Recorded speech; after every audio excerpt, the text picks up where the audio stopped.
এই চুপ চুপ, স্যার আসছে।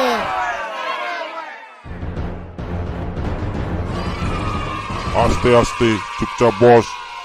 Good morning sir. Good morning sir.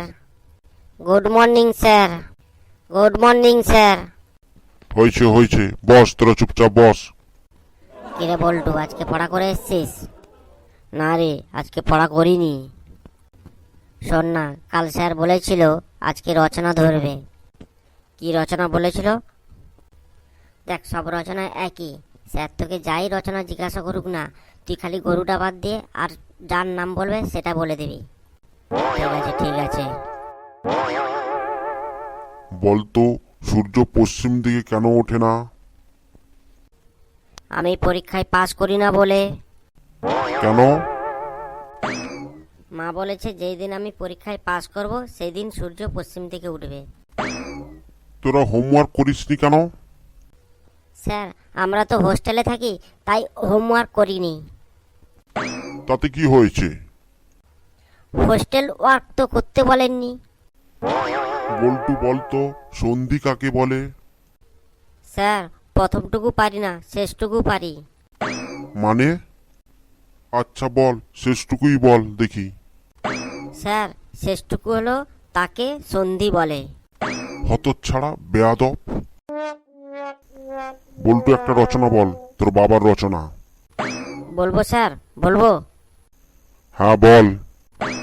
বাবা হচ্ছে আমাদের গৃহপালিত পশু। বাবা হচ্ছে গৃহপালিত পশু। বাবার 4টি পা আছে। বাবার 2টি কান আছে, 2টি চোখ আছে ও 2টি শিং আছে, একটি নাক আছে। মেয়ে বাবার দুধ দেয়, সেই দুধ খাই আমরা। আর যে দুধটা বেঁচে যায় সেটা আমরা বাজারে বিক্রি করে টাকা ইনকাম করি।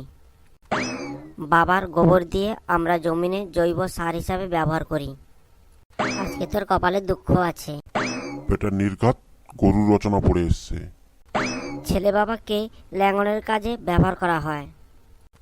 বাবাকে রোজ ঘাস খাওয়ানো হয়, খড় খাওয়ানো হয়, কুড়ো খাওয়ানো হয়, জল খাওয়ানো হয়।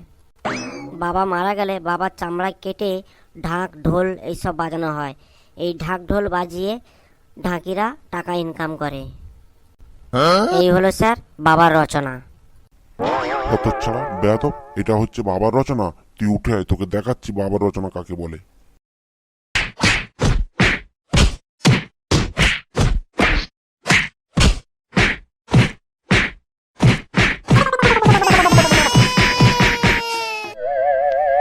বল্টু, বলতো 0 থেকে 10 পর্যন্ত।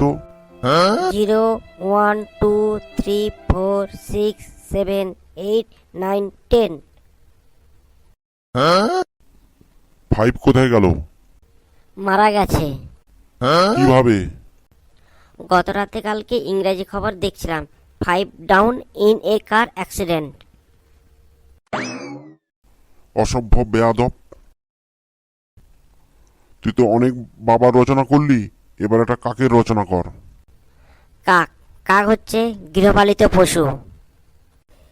কাকের 4টে পা আছে, 2টো কান আছে, 2টো চোখ আছে, 2টো শিং আছে, একটি নাক আছে। কাক আমাদের দুধ দেয়, সেই দুধ খেয়ে আমরা বড় হই। আর যে দুধটা বেঁচে থাকে সেটা আমরা গোয়ালাকে দিয়ে বিক্রি করি, টাকা ইনকাম করি। নির্ঘাত বেটা গরুর রচনা পড়ে এসছে, গরুকে কাক বানিয়ে দিল। কাকের গোবর দিয়ে আমাদের জমিনে চাষ করা হয়, জৈব সার হিসেবে ব্যবহার করা হয়। ছেলে কাক নাঙল করতে সাহায্য করে। কাকের চামড়া দিয়ে আমরা ঢোল, ঢাক, খোল এইসব বানাই। এই হচ্ছে স্যার কাকের রচনা। হতচ্ছাড়া, বেয়াদব, তোকে দেখাচ্ছি, উঠে আয়,